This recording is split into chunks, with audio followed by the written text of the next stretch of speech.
फिर अगले दिन दिखाया जाता है कि जेन जब शावर लेकर बाहर निकलती है तो जो से मैसेज पर बात कर रही होती है और अब धीरे धीरे उन दोनों की नजदीकियां बढ़ रही थी। इसीलिए वो 2-3 बार डेट पर भी जाते हैं, साथ मूवी देखते हैं, साथ खाना खाते हैं। और एक दिन जब वो साथ रात गुजारते हैं तो अगले दिन जोश वहाँ नहीं होता। जेन उसे मैसेज करती है मगर उसे कोई रिप्लाई नहीं आता। इससे वो बहुत परेशान हो जाती है और ऑफिस में भी जोश के मैसेज का ही वेट कर रही होती है। निकी जेन को बताती है कि तुम female lawyer of the year के लिए नॉमिनेट हुई हो, लेकिन जेन परेशान होने की वजह से कोई जवाब नहीं देती। घर पर भी और रात दिन टीवी देखते वक्त जोश के मैसेज का वेट करती है मगर कोई रिप्लाई नहीं आता। अगली सुबह संडे के दिन जेन को ब्लोंस्की के पैरोल ऑफिसर चका कॉल आता है जो जेन को बताता है कि ब्लोंस्की के इनहिबिटर डिवाइस से कोई सिग्नल नहीं मिल रहा, इसीलिए मुझे डर है कि वो कहीं एबोमिनेशन न बन गया हो, इसीलिए मुझे उसके फार्म हाउस जाकर चेक करना होगा। मगर कोई ऑफिसर मेरे साथ नहीं चलना चाहता, इसीलिए क्या तुम मेरे साथ चल सकती हो? तो जेन भी ब्लोंस्की के फार्म हाउस जाने के लिए तैयार हो जाती है क्योंकि उसे जोश का कोई रिप्लाई नहीं आया था। जेन और चक जब ब्लोंस्की के फार्म हाउस पहुँचते हैं तो वहाँ चक जेन को शियल्क के रूप में आने को कहता है ताकि उसे प्रोटेक्ट कर सके। तो जेन शियल्क के रूप में अंदर आ जाती है जहाँ चक ब्लोंस्की का इनहिबिटर ठीक करने लगता है। ब्लोंस्की चक को बताता है कि गलती से इनहिबिटर में झटका लग गया था जब मैं अपनी मुर्गी को इलेक्ट्रिक फैन से बचा रहा था और अगर ऐसा नहीं करता तो मेरी प्यारी मुर्गी मर जाती। चक उसे कहता है कि मैंने इनहिबिटर सही कर दिया है, बस अगली बार से ध्यान रखना क्योंकि मुझे यहाँ आने में बहुत डर लगता है। और वो जल्दी से यहाँ से निकल जाता है। शियल्क ब्लोंस्की को समझाती है कि तुमने जेल से निकलने के लिए बहुत मेहनत की है, इसीलिए अब कुछ ऐसा मत करने देना कि वापस वहीं जाना पड़े। ये कहकर जेन वहाँ से निकलने लगती है मगर तभी वहाँ बुलमैन और एक विला लड़ते हुए आ जाते हैं जिनके पास सुपर पावर होती है और वो ब्लोंस्की के एवो मस्ते ग्रुप के मेंबर थे जिन्हें ब्लोंस्की शांत रहना सिखा रहा था। वो दोनों लड़ाई में जेन की गाड़ी तोड़ देते हैं जिससे शियल्क गुस्से में आकर बुलमैन को दूर फेंक देती है। ब्लोंस्की जेन को बताता है कि ये दोनों अपनी असली पहचान भुला बैठे हैं। बुलमैन जेन को बताता है कि मैं लैब में अजीब से एक्सपेरिमेंट की वजह से बना था और एक विला बताता है कि वो कोई मेटाडोर नहीं बल्कि खतरों का खिलाड़ी है। मेटाडोर दरअसल उन लोगों को कहा जाता है जो बुल से रिंग में फाइट करते हैं। जेन उन्हें कहती है कि मुझे तुम्हारी बकवास से कोई मतलब नहीं क्योंकि तुम्हारी वजह से मेरी कार पूरी तरह से बर्बाद हो चुकी है। तो ब्लोंस्की उन्हें कहता है कि हम तुम्हारी कार को ठीक करने के लिए जल्दी टॉय ट्रक बुला लेंगे और वो जेन को यही रहने को कहता है। जेन वहाँ भी अपने फोन में जोश के मैसेज चेक करने लगती है लेकिन वहाँ कोई सिग्नल नहीं होता। वो फार्म हाउस में घूमते घूमते एक झोपड़ी में पहुँच जाती है जहाँ एबोमस्ते ग्रुप की मीटिंग चल रही थी और वहाँ ब्लोंस्की जेन को पोर्क्यूपाइन और सरासेन से मिलवाता है। सरासेन जो खुद को वेम्पायर समझता है और पोर्क्यूपाइन के पास पोर्क्यूपाइन जैसी पावर होती है, यानी कि वो खतरा महसूस होने पर अपने शरीर से कांटे निकाल सकता है। ब्लोंस्की जेन से कहता है कि तुम भी हमारे ग्रुप को ज्वाइन कर सकती हो मगर जेन मना कर देती है। तभी वहाँ ब्रेकिंग क्रू का लीडर डर्क भी आ जाता है जो सुधर चुका था मगर जेन उसे देखकर गुस्सा हो जाती है क्योंकि उसने अपने साथियों के साथ उस पर हमला किया था, इसलिए जेन अपने शियल के रूप में आकर डर्क को दूर फेंक देती है। तो ब्लोंस्की उन्हें बताता है कि अब ये सुधर चुका है और डर्क भी सभी को कहता है कि अब मैं अच्छा इंसान बन चुका हूँ और उसे शांति से बैठने को कहता है। डर्क जेन से माफी मांगता है कि उस दिन जब मैंने तुम पर हमला किया तो मैंने वो बहकावे में किया था मगर अब मैं सुधर चुका हूँ। अब शियल्क से सभी उसके परेशानी की वजह पूछने लगते हैं क्योंकि वो काफी समय मैसेज को लेकर परेशान थी। जेन सभी को जोश के बारे में बताती है कि वो मुझे शादी में मिला था और हम 2-3 बार डेट पर भी गए, सब कुछ ठीक चल रहा था मगर अब उसका ना तो कोई फोन आया और ना ही कोई मैसेज। तो सभी उसे कहते हैं कि जोश ने तुम्हारा फायदा उठाया मगर तुम इस बात को नहीं समझ पाई। तो जेन सभी को बताती है कि शियल्क को सभी पसंद करते हैं, उसे भाव देते हैं मगर जेन को कोई पसंद नहीं करता, लेकिन जोश को मैं पसंद आई थी इसलिए मुझे भी वो पसंद था। डर्क शियल्क से कहता कि तुम्हें जोश का दर्द इसलिए सता रहा है क्योंकि तुम जेन को वक्त नहीं दे रही और सभी उसे यही कहते हैं कि जोश तुम्हारे लिए सही नहीं है और तुम्हें जल्द ही कोई ना कोई अच्छा बंदा मिल जाएगा। जेन को भी इससे अच्छा फील होता है और अब शियल्क वापस नॉर्मल जेन में बदल जाती है। पोर्क्यूपाइन भी अपना चेहरा दिखाता है जो बहुत डरावना होता है और अब जेन सभी के कहने पर जोश का नंबर डिलीट कर देती है। इससे सभी खुश होते हैं और जेन को भी उन सभी के साथ अच्छा लगने लग जाता है। अब वो सभी से विदा लेके टॉय ट्रक से वहाँ से निकल जाती है। फिर अब हमें 3 दिन पहले का सीन दिखाया जाता है जहाँ जोश ने जब शियल्क के साथ रात गुजारी थी तो उसने शियल्क के ब्लड के साथ साथ उसके सारे फोन डेटा को भी कॉपी कर लिया था और वो किसी हल्क किंग नाम के प्रोफाइल वाले बंदे को मैसेज कर देता है कि उसे शियल्क का ब्लड मिल चुका है। फिर अब हमें दिखाया जाता है कि कुछ गुंडे एक मॉल से टीवी चुरा रहे होते हैं लेकिन तभी लिफ्ट के सूट में एक आदमी वहाँ पहुँच जाता है और उस चोरी को रोकने की कोशिश करता है लेकिन वो कोई सुपर हीरो नहीं होता, इसीलिए उन गुंडों से मार खाता है और जब वो उन्हें कोशिश करता है तो उसके जूतों में ही आग लग जाती है जिससे उसके पूरे पैर जल जाते हैं। उस आदमी का नाम यूजिन होता है जिसने ल्यूक से अपना सुपर सूट बनवाया था ताकि वो सुपर हीरो बन सके, लेकिन उसके सूट ने काम नहीं किया इसीलिए वो ल्यूक पर केस करने के लिए जेन के पास आया होता है ताकि उसे जो चोट लगी उसकी भरपाई हो सके। लेकिन जेन उसका केस नहीं लेना चाहती क्योंकि वो भी ल्यूक से ही सूट बनाती थी, इसीलिए अगर उसने ल्यूक के खिलाफ केस लिया तो उसके लिए सूट नहीं बनाएगा। इसीलिए होल्डन के पास जाकर ये केस किसी दूसरे को देने को कहती है मगर यूजिन के पिता होल्डन के बहुत बड़े क्लाइंट थे और यूजिन चाहता था कि ये केस शियल्क लड़े, इसीलिए होल्डन जेन से कहते हैं कि अगर तुम्हें केस नहीं लड़ना तो ल्यूक को एक केस बाहर ही निपटाने के लिए समझाना होगा। इसीलिए अब जेन ल्यूक के पास पहुंच जाती है जो जेन की ड्रेस बना रहा होता है, जो ड्रेस और लॉयर अवार्ड के दिन पहनकर जाने वाली थी। जेन लियो को बताती है कि मुझे तुम्हारे खिलाफ एक केस दिया गया है जिसमें क्लाइंट डिफेक्टिव सूट की वजह से जख्मी हो गया था और वो सूट तुमने बनाया है। लेकिन लियो को उसकी बातों पर विश्वास नहीं होता और उसे बहुत गुस्सा आता है। तो जेन उसे कहती है कि मैं तुम्हारे खिलाफ केस नहीं लड़ना चाहती और ये केस फाइल भी नहीं होगी अगर तुम क्लाइंट का नुकसान भरने को तैयार हो जाओ। मगर ल्यूक जेन पर गुस्सा होता है क्योंकि उसे उसकी काबिलियत पर भरोसा नहीं था। इसीलिए वो जेन से कहता है कि अब मैं कभी तुम्हारे लिए ड्रेस नहीं बनाऊंगा और उसकी बनाई हुई ड्रेस भी फाड़ देता है। इससे जेन को भी गुस्सा आ जाता है और उसे कहती है कि अब मैं वो केस जरूर लड़ूंगी। फिर दिखाया जाता है कि अगले दिन केस की सुनवाई होती है जहाँ ल्यूक का वकील भी पहुंच जाता है जो अपना डेयरडेविल यानी कि मैड मर्डोक होता है, जिसे देखकर जेन हैरान होती है क्योंकि वो अंधा था। लेकिन मर्डोक अपने तेज दिमाग की वजह से ये केस आसानी से जीत जाता है क्योंकि यूजिन ने अपने बूस्टर में जेट फ्यूल इस्तेमाल किया था, जबकि ल्यूक ने अपने मैनुअल में साफ साफ लिखा था कि उसमें जेट फ्यूल यूज नहीं करना है। इसीलिए जज कोई भी हर्जाना न देने का फैसला सुनाते हैं। जेन ल्यूक से माफी मांगती है कि मैंने तुम्हारी काबिलियत पर शक किया और उसे अपने लिए सूट बनाने को कहती है, मगर वो मना कर देता है। जेन इससे उदास हुई बार में बैठी हुई होती है, तभी वहाँ मेड भी आ जाता है। तो जेन उससे उसकी कहानी पूछती है क्योंकि वो न्यूयॉर्क में होने के बावजूद भी मामूली केस के लिए यहाँ आया था। मेड उसे बताता है कि ल्यूक ने मेरे लिए कई सूट बनाए हैं, इसीलिए मुझे उसका एहसान चुकाना था। जेन को यकीन नहीं होता और उसे पूछती है कि तुम्हें कैसे पता चला कि यूजिन ने जेट फ्यूल इस्तेमाल किया था। मेड उसे कहता है कि मैंने तुक्का लगाया। साथ ही उसे बताता है कि मैं सिर्फ दिल के लिए अच्छे लोगों का केस लड़ता हूँ, लेकिन मुझे भी कभी कभी खर्चे चलाने के लिए अमीरों के केस लेने पड़ते हैं। लेकिन जेन उसे कहती है कि मैं तो सिर्फ पैसों के लिए काम करती हूँ। तो मेड उसे समझाता है कि अगर तुम चाहो तो सताए और बेगुनाह लोगों की दो तरीके से मदद कर सकती हो। एक तो कोर्ट में जेन बनकर तुम उनका केस लड़ सकती हो और जिसे कोर्ट में इंसाफ ना मिले उसे तुम शी-हल्क बनकर इंसाफ दे सकती हो। जेन को भी उसकी बात अच्छी लगती है। तभी मेड को कॉल आ जाता है, इसीलिए वहाँ से निकल जाता है। जेन को तभी टोट का मैसेज आता है जिसके साथ शी-हल्क एक बार डेट पर गई थी और वो जेन को किसी केस के सिलसिले पर डिनर पर बुलाता है और जेन को बताता है कि मैं एक ऑक्शन में गया था जहाँ एक वांडियन भाले की बोली लगाई जा रही थी जिसे मैंने $1 मिलियन में खरीद लिया क्योंकि मैं वकांडा का बहुत बड़ा फैन हूँ। लेकिन वकांडा वाले इसे वापस मांग रहे हैं क्योंकि वो भाला चुराया हुआ था, इसीलिए उसे शी-हल्क से कानूनी मदद की जरूरत थी। फिर वो शी-हल्क को परेशान करने लगता है, इसीलिए शी-हल्क उस पर गुस्सा होकर वहाँ से घर आ जाती है। तभी उसे यूजिन का कॉल आता है क्योंकि उस पर डेयरडेविल ने हमला कर दिया था। इसीलिए वो जेन से कहता कि मुझे तुम्हारी मदद की जरूरत है। मैं अपने अड्डे लिलीपैड की तरफ जा रहा था लेकिन मुझ पर हमला हुआ है। जेन भी अब ल्यूक का बनाया हुआ फाइटिंग सूट पहन लेती है और ल्यूक को बचाने आ जाती है। वो उसकी कार के सामने आकर डेयरडेविल को उसे दूर कर देती है और यूजिन को वहाँ से भगा देती है। डेयरडेविल उसे पकड़ने की कोशिश करता है लेकिन जेन उसका रास्ता रोकती है, जिससे उन दोनों में शानदार फाइट होती है और शी-हल्क के काफी ज्यादा ताकतवर होने की वजह से डेयरडेविल उसे नहीं जीत पाता और जेन उसका मास्क उतारती है तो उसे पता चलता है कि वो मैड मर्डोक है। जेन उसे कहती है कि क्या तुम अंधे होने का नाटक करते हो? तो मैड उसे कहता है कि मैं पूरी तरह से अंधा हूँ लेकिन मेरे पास इकोलोकेशन पावर है जिससे मैं अपने कानों की मदद से ही सब देख पाता हूँ। जेन उसे कहती है कि तुम्हारी मेरे क्लाइंट से क्या दुश्मनी है? तो मैड उसे बताता है कि विलन में नहीं बल्कि ली फ्रॉग है जिसने मेरे क्लाइंट ल्यूक जैकबसन को किडनैप कर लिया है। जेन को भी अपनी गलती का एहसास होता है क्योंकि उसे डेयरडेविल की कॉस्ट्यूम की वजह से ऐसा लगा था कि वो दुश्मन है। मैड उसे अपना सुपर हीरो नाम डेयरडेविल बताता है और वो दोनों साथ में ल्यूक को बचाने के लिए यूजिन के अड्डे लिलीपैड में पहुंच जाते हैं जहां यूजिन ने ल्यूक को किडनैप कर रखा था और उससे अपना एक बहुत ही हाईटेक सूट बनवा रहा होता है। जेन और मैड देखते हैं कि वहाँ बहुत सारे गुंडे हैं लेकिन वो दोनों मिलकर एक एक करके सभी गुंडों को मारने लग जाते हैं। शी-हल्क ल्यूक को भी आजाद कर देती है जिससे वो पुलिस को बुलाने चला जाता है। यूजिन भी वहाँ से भागने के लिए छलांग लगाता है लेकिन उड़ न पाने की वजह से उसके हाथ पे टूट जाते हैं। शी-हल्क के ल्यूक को बचाने की वजह से वो उसे माफ कर देता है और अवार्ड नाइट में उसके लिए सूट बनाने को तैयार हो जाता है। जेन इससे खुश होती है। फिर दिखाया जाता है कि मेट और जेन छत पर बैठकर एक दूसरे से बातें करते हैं क्योंकि अब वो कहीं न कहीं एक दूसरे को पसंद करने लगे थे। मेट उसे कहता है कि मैं कल न्यूयॉर्क निकलने वाला हूँ, इसीलिए वो दोनों आज डेट पर जाने के बाद एक दूसरे से प्यार करने लगते हैं। अगली सुबह जब डेयरडेविल वोल्टर के अपार्टमेंट से निकलता है तो निकी जेन के पास आ जाती है। जेन को लगता है कि एपिसोड अब खत्म हो जाना चाहिए था लेकिन निकी उसे बताती है कि हमें अवार्ड नाइट के लिए जाना है। जेन कहती है कि नेक्स्ट एपिसोड लास्ट होने वाला है इसीलिए कुछ तो बुरा जरूर होगा, जो और फिनाले एपिसोड में होता है। फिर जेन ल्यूक की ड्रेस पहनकर अवार्ड नाइट के लिए पहुंच जाती है जहां जेन के पेरेंट्स भी आए होते हैं। वहां शी-हल्क के साथ साथ मेलेरी बुक और बहुत सारे फीमेल लॉयर को अवार्ड दिया जाता है, मगर तभी इंटेलिजेंसिया साइड वाले लोग वहाँ की स्किन हैक कर लेते हैं और वो जेन की सभी प्राइवेट वीडियो दिखाने लगते हैं और सभी को बताते हैं कि जेन उनकी तारीफों के लायक नहीं है, वो एक अय्याश है। इससे जेन को गुस्सा आ जाता है और उन स्किन को तोड़ देती है जिससे सभी लोग डरकर वहाँ से भागने लगते हैं।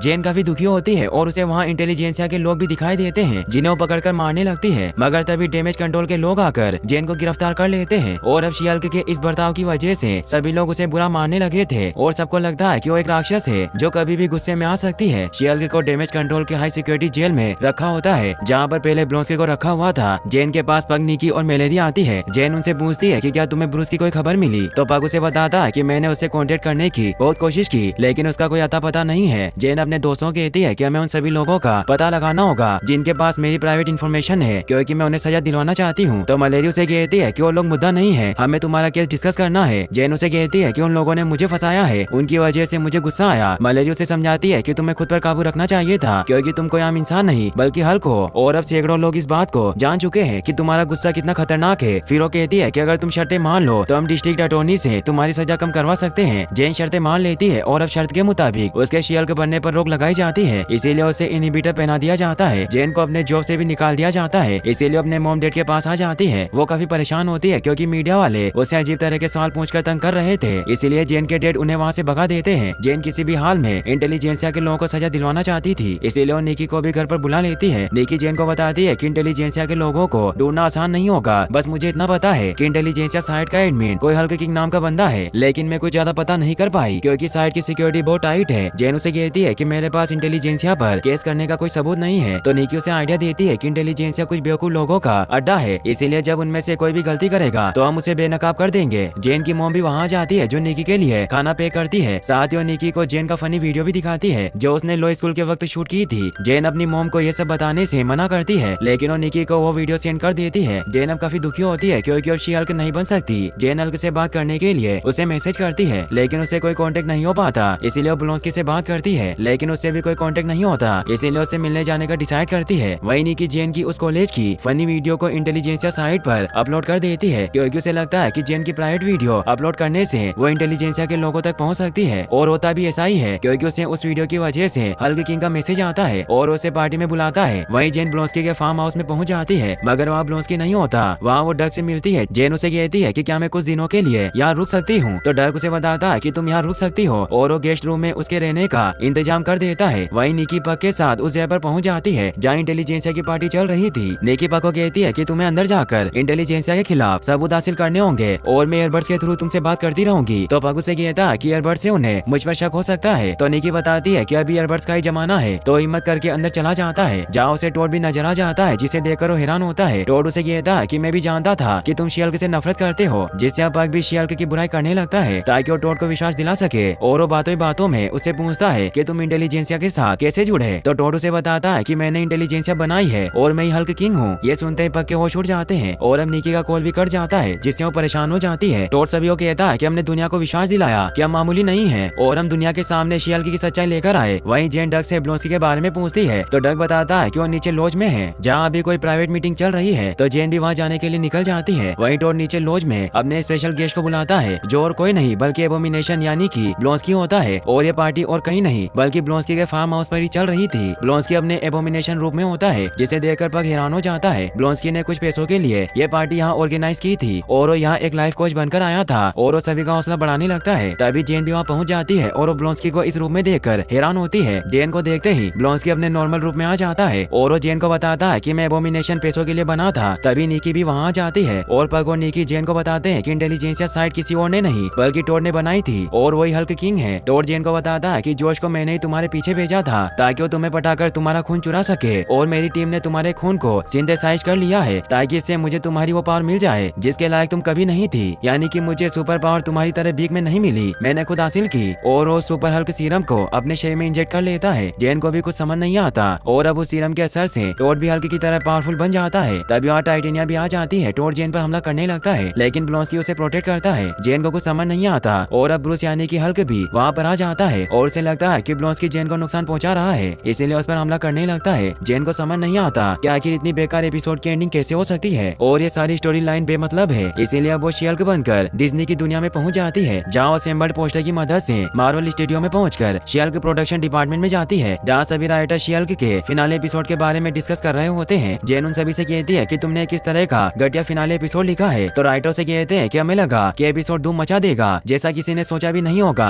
जेन उसे कहती है कि उस विलन ने मेरा खून चुरा लिया और तुम्हें से बेकार आइडिया कहाँ से आते हैं, क्योंकि सुपर सीरम हर सुपर हीरो स्टोरी का एक बहुत पीटा हुआ फॉर्मूला है, इसीलिए मुझे लगता है कि हमें अपने तरीकों से चलना चाहिए। तो एक राइटर से कहती है कि तुम्हारी बात सही है, मगर केविन को ऐसी स्टोरी चाहिए थी, इसीलिए अब जेन डिसाइड करती है कि वो केविन से मिलेगी। लेकिन सभी उसका मजाक उड़ाते हुए बताते हैं कि केविन से कोई नहीं मिल सकता, वो बेशकीमती है। लेकिन जेन ने ठान लिया था कि वो केविन से बात करके रहेगी, इसीलिए वो रास्ते में आने वाले सभी गार्ड पर हमला करती हुई केविन के ऑफिस में पहुंच जाती है जहाँ ये देखकर हैरान हैरान होती है कि केविन कोई इंसान नहीं बल्कि एक एआई रोबोट है और उसका full form knowledge enhanced visual interconnectivity nexus होता है। केविन उसे कहता है कि सभी सुपर हीरोज के डिसीजन मैं ही लेता हूँ कि कौन क्या करेगा और मैं तुम्हारे सभी सवालों का जवाब दूंगा, पर पहले तुम्हें जेन के अवतार में आना होगा क्योंकि तुम्हारा विजुअल इफेक्ट बहुत महंगा पड़ता है, जिससे हमारा खर्चा बढ़ जाता है, जिससे अब जेन नॉर्मल हो जाती है। केविन उसे बताता है कि दुनिया में सबसे एडवांस एंटरटेनमेंट एल्गोरिथम मेरे पास है और मेरे सारे प्रोडक्ट परफेक्ट होते हैं। जेन उसे बताती है कि मेरी स्टोरी में जो कुछ भी हो रहा है वो बिल्कुल अच्छा नहीं है, तो केविन उसे कहता है कि ये शो मैंने बनाया है। तो जेन उसे कहती है कि मेरा शो है और वो अपनी लॉयरगिरी दिखाते हुए उसे बताती है कि मार्वल का सिनेमैटिक यूनिवर्स अपनी शानदार लाजवाब प्लॉट लाइन की वजह से फेमस है, लेकिन ये भी फेमस है कि मार्वल मूवी एक ही तरह से खत्म होती है और ये इस वजह से है कि तुम जबरदस्ती के रूल फॉलो कर रहे हो जो कहीं लिखे नहीं है और अब ऑडियंस इन एक जैसी एंडिंग से पक चुकी है जिनमें खून खराबा होता है और ये स्टोरी से ध्यान भटकाता है। तो केविन भी उसकी बात समझ जाता है और उसे पूछता है कि तुम कैसा क्लाइमेक्स चाहती हो। तो जेन कहती है कि हमें टॉड को हल्के पावर देने से रोकना चाहिए क्योंकि पावर विलन नहीं है बल्कि टॉड है। तो केविन ऐसा ही करता है और वो टॉड को नॉर्मल कर देता है। जेन उसे ये भी कहती है कि ब्रूस का भी यहाँ कोई काम नहीं था क्योंकि ये मेरी कहानी है और उसे मुझे बचाने नहीं आना था। केविन जेन से कहता है कि उसका आना जरूरी था क्योंकि इससे ही पता चलता कि वो इतने दिनों से कहा था, लेकिन जेन कहती है कि वो जरूरी नहीं है, वो हमें मूवी के लिए बचाना चाहिए। तो केविन मान जाता है और अब एबोमिनेशन को भी नॉर्मल कर दिया जाता है और अब जेन रात की जगह सुबह करवा देती है, मगर केविन उसे कहता है कि आज के बाद तुम मुझ तक नहीं पहुंच पाओगी क्योंकि हमारे प्लेटफॉर्म का एरर फिक्स कर दिया गया है। अब जेन वापस शो में आ जाती है जहाँ पुलिस ने टॉड को पकड़ लिया था। जेन नॉर्मल होकर टॉड से कहती है कि मैं तुमसे कोर्ट में बदला लेकर रहूंगी। अब डेयरडेविल भी वहाँ पर आ जाता है ताकि वो जेन की मदद कर सके, मगर जेन उसे बताती है कि विलन पकड़ा गया। निकी और पग उनकी बातें सुनकर समझ जाते हैं कि वो दोनों एक दूसरे से प्यार करने लगे हैं और अब ब्लॉन्स्की को शर्त तोड़ने की वजह से वापस जेल लेकर जाया जाता है। जेन अब खुश होती है और वो डेयरडेविल को अपनी फैमिली से मिलवाती है और वो सभी उससे मिलकर खुश होते हैं। अब ब्रूस भी वहाँ पर आ जाता है जो सभी को बताता है कि मैं इतने दिनों से सकार पर था और वो सभी को अपने बेटे स्कार से मिलवाता है, जिसे देखकर सभी खुश होते हैं। फिर दिखाया जाता है कि जेन केस लड़ने जाती है क्योंकि उस पर लगे आरोप हट चुके थे। जेन सभी को बताती है कि टॉड जैसे लोगों को उनके किए की सजा जरूर मिलनी चाहिए और अगर उन जैसे लोगों ने फिर किसी को तंग किया तो मैं उन्हें नहीं छोड़ूंगी। और यहीं पर शी हल्क का